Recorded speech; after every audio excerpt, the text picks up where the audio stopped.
4 روز کی عارضی جنگ بندی تھی،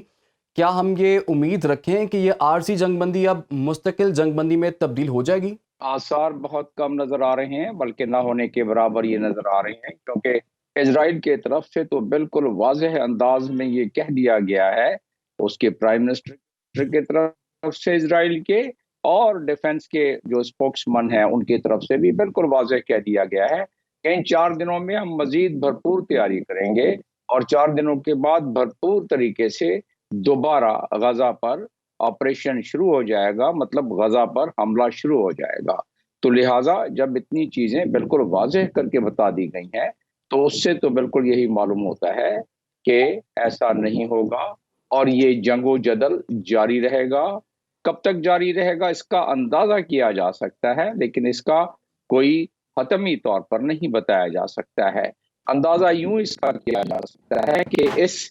41 کلومیٹر نارتھ غزہ کی میں بات کر رہا ہوں، 41 کلومیٹر جو ہے لمبائی اور تقریباً 10 کلومیٹر جو نارتھ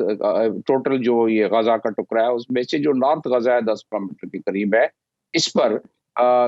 انہوں نے بمبارڈمنٹ کر کر کے کھنڈرات بنا دیا ہے۔ اب جو لوگ واپس آ رہے ہیں کہ دیکھیں تو کہ باقی ان کے پیارے جو ہیں کتنے بچ گئے جو جانے میں کامیاب ہو گئے تھے،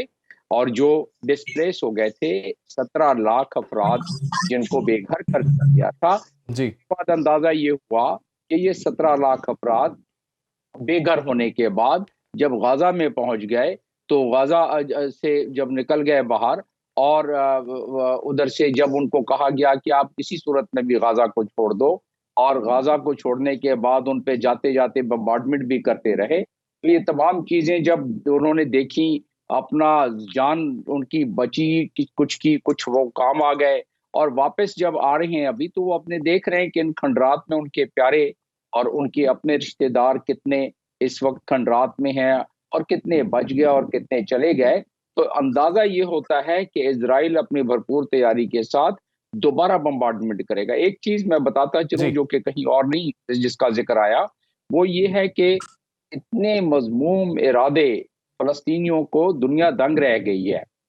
یہ ایک رپورٹ کے مطابق جو اسرائیلی ہیں، خاص طور پہ سیٹلرز جو نزدیک ہیں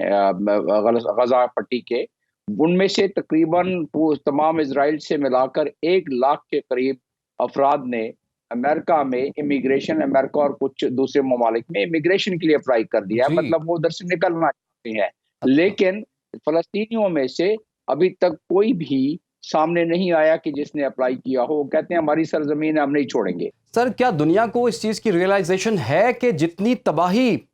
فلسطین میں اور غزہ میں ہوئی ہے، کیا دنیا اس کا ادراک کر پائی اب تک؟ نہیں، بات جی یہاں ختم بالکل، نہیں ہو دنیا نے اس جاتی کا ہے، ادراک اس سے کہیں آگے بات اس سے آگے چلی گئی ہے۔ یہ بات درست ہے کہ دنیا کو اس کا ادراک، جو دنیا اقوام کے عوام ہیں ان کو اس کا ادراک ہے، لیکن دنیا اقوام کے جو حکمران ہیں ان کو اس کا ادراک ہوتے ہوئے بھی وہ اسرائیل کی طرفداری کر رہے ہیں۔ اس کے اسباب ہیں، اس کی وجوہات ہیں۔ اس کے اسباب اور وجوہات یہ ہیں کہ امریکہ اور اس کے ایلائز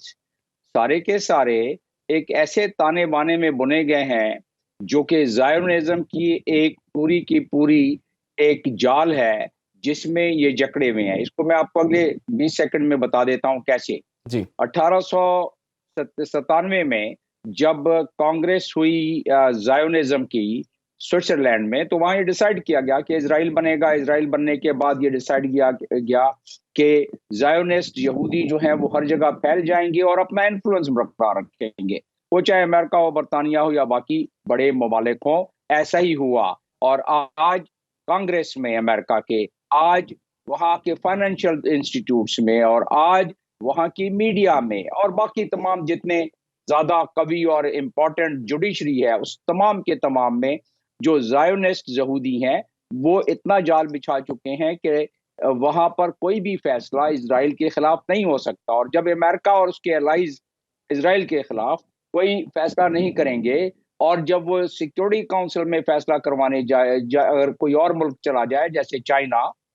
یا رشیا، تو ایسی صورت میں وہ ویٹو ہو جائے گا، جیسا کہ بالکل آپ نے دیکھا کہ 5 قراردادیں ویٹو ہوئی۔ تو آپ کے سوال کا جواب کہ دنیا کو ادراک ہے، اسی لیے آپ 1 ملین مارچ دیکھ رہے ہیں، آپ لندن میں دیکھ رہے ہیں، باقی جگہوں پر دیکھ رہے ہیں، تو عوام کے جو جذبات ہیں وہ تو وہی ہیں جو کہ ایک ہونے چاہیے، انسانیت اور جو انسانیت کے قدردان لوگ ہیں، جو سمجھتے ہیں کہ انٹرنیشنل لا،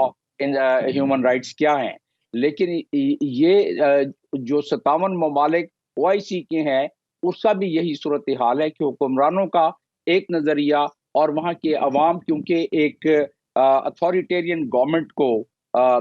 کے انڈر میں ہے، تو لہٰذا وہ اپنی آواز نہیں اٹھا جی سکتے، لیکن ان کے دل تو دھڑکتے ادھر ہی ہیں۔ اور میں آپ کو یہ بھی بتاتا چلوں کہ اس وقت کا آپ نے سوال اپنا جو کیا، اس کے ابتدا میں آپ نے افغانستان سے اس کو کمپیئر کیا،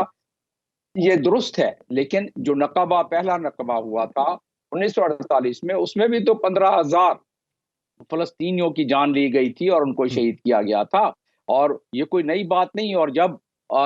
بلفور ایگریمنٹ ہوا تھا یا ڈیکلیریشن ہوا تھا، اس وقت بھی جو برطانوی فورس تھی، فوجی تھے، انہوں نے ساتھ دیا تھا ان اسرائیلیوں کا جو کہ وہاں سیٹل ہونا چاہتے تھے، جو آنا شروع ہو گئے تھے، اور اس کے بعد وہ جب فلسطینیوں پر لاٹھیوں اور پتھروں اور دوسری چیزوں سے حملہ کرتے تھے تو اس وقت بھی ساتھ دیا گیا تھا۔ جی تو یہ تانے بانے جو میں نے آپ کو بتایا اس کی وجہ سے، اور اس مرتبہ ایک اور خطرناک بات ہوئی ہے جو افغانستان میں بھی تھوڑی ہوئی تھی، عراق میں بھی تھوڑی ہوئی تھی، اور وہ خطرناک بات یہ ہے کہ اس مرتبہ جو پریسیشن بمبنگ ہوئی ہے، یعنی اب جو سائنس ترقی کر گئی اسی طریقے سے ملٹری مشینیں بھی ترقی کر گئی ہیں، تو اس میں ڈپلیٹڈ یورینیم استعمال ہوتا ہے۔ اگر گوگل کوئی بھی کر لیں ان کو پتا پڑ جائے گا کہ پریسیشن بمبنگ اور پریسیشن بم بنانے میں ڈپلیٹڈ یورینیم استعمال ہوتا ہے، اور اس کا ہوتا کیا ہے کہ اس میں کڈنی ڈیمیج ہوتی ہیں، اس میں کڈنی فنکشنز، رینل فنکشن خراب ہوتے ہیں، اس میں لیور، اس میں لنگز، اس میں باقی انسان کا دماغ، اس میں باقی آرگن افیکٹ ہوتے ہیں۔ آپ دیکھیں کہ ابھی آئندہ 15-20 سالوں تک اس ڈپلیٹڈ یورینیم کا اثر بھی رہے گا۔ یہ بات زیادہ